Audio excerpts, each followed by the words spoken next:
Joining us now, Democratic Senator from Louisiana, Mary Landrieu, along with Mark Halperin and John Heilman. Mark, you're ready to go, aren't you? This is my third change of the day. Until I get the exact right outfit, I'm just going to keep You switching. haven't done anything. You're sweating. You got like gut sweat coming through that. I was talking to the young guns, made me a little nervous. They're so handsome. By the way, I got to say, the young guns are here, and they're the best. Best sports. We got going. What? We trashed them unmercifully. Well, they deserved it. They did, but still they're here. So we give them credit for that. They're posing for pictures. Can you believe it? It's great. It's great. So let's talk to Senator Landrieu. Senator, my God, what a summer.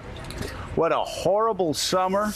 But how are things turning around right now in Louisiana? Well, Joe, whatever we did to displease God, we're sorry. We're sorry. We want to do something differently. He's still not listening. He had a huge He's still not listening yesterday. But let me say, our people are resilient. We're pulling through. We're trying to, get not only the oil cleaned up, but get the penalty money allocated in the right ways to rebuild our Gulf Coast. It's a very special place in America, as you know. Beautiful. All the way from Galveston to Mobile, of course, New Orleans, Pat, one of your favorite places. All the way from Galveston to Pensacola. You really need to. Now to Pensacola. I got to say, in Pensacola yesterday, Feinberg was there, admitted, we showed the newspaper earlier, that the claims process has been a disaster.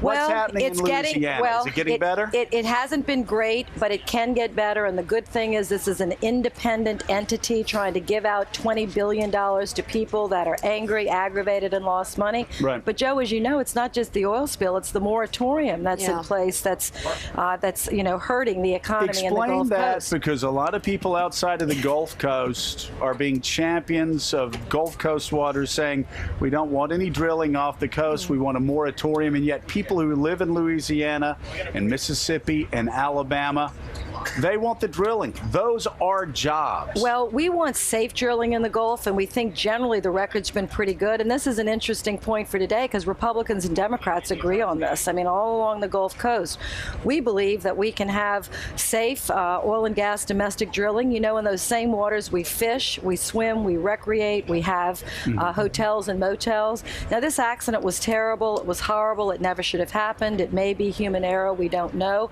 But the fact is, we've got to get America back to work everywhere, and in the Gulf Coast we've got to start drilling again, both in shallow water. This accident didn't happen in shallow water, it happened in deep water. Right. So I'm actually holding a hearing today. We hope to get bipartisan support. Maybe we can do a little jog on this today and get it done. Now, speaking of getting America back to work, obviously a big debate going on right now about tax cuts. We've had the R&D tax cuts and some other tax cuts that we've all said sounds like a great idea, and we wish would have been done a year and a half ago. But what about extending the Bush tax cuts for another year or two? We're hearing talk that deal may go down. Would you support that? Well, Joe, one of the great things that we're going to do today is give $12 billion of tax cuts to every small business in America. That vote's going to happen in just a few hours in that Capitol. So that's a first step. And then I think we debate the Bush tax cuts and figure out who we can extend them to, who we can afford to extend them to, and what we have to allocate to deficit reduction.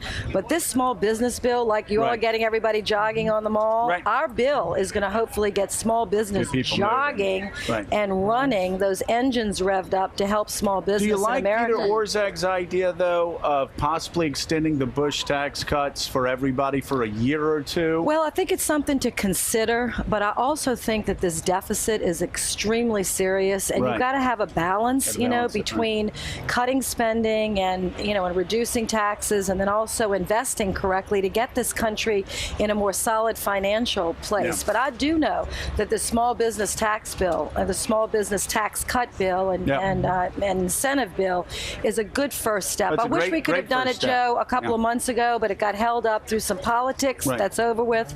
Let's get people back to work. How do people in your district feel about how the president is doing, and do they have confidence in the system? He's doing good and bad on some issues. You know, I think many people in Louisiana liked some parts of the health care bill. We had so many people uninsured with no hope of getting insurance, even though it was controversial. Some people like that. But this moratorium's been very tough for the people of Louisiana. And so the president gets, mixed reviews. But overall, he's inherited, as you all may not admit all the time, but inherited a great mess. And I think overall he's trying to fix some things and getting it back on track. We all admit that, but we see polls, and we're just curious if you can give us some insight, because it's a poll that surprises me that people in Louisiana and your state believe that George W. Bush did a better job handling Katrina than Barack Obama did handling the BP Something's spill. Wrong when you're seeing those results. And I've got to say, that surprised even me, being a guy that was I'll tell you why? I'll tell you why. Because people in Louisiana are dead set against this drilling moratoria. It's not the cleanup that they're so angry about, whether it was good or bad. It's the moratorium. So, But the moratorium, I mean, you understand why we're here, right? I mean, I do understand why we're here, and it's hard for Americans that don't drill a lot to understand this, but these are the facts.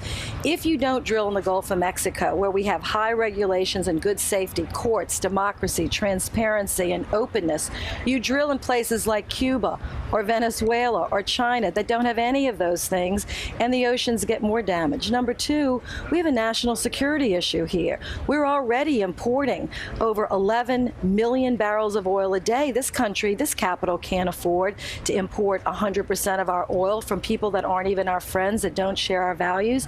So people along the Gulf Coast know this. We're trying to explain this to everyone in America. It's tough. I hope they'll listen and understand. Quick question. The health care bill, so there's mixed views of the health care bill in your state. Why aren't more Democrats running on the accomplishment of passing universal health care? Well, I think there's so much misinformation out there. They don't have time to explain it in 30 days, but they'll have time to explain it in the next 2 years. Some of them as private citizens. Yes, some of them also as senators. Senator Landrieu. Mike Castle could explain that in Delaware, as a private citizen now. Yeah. Senator Landrieu, thanks so much for coming on the show. You. Best of luck to you.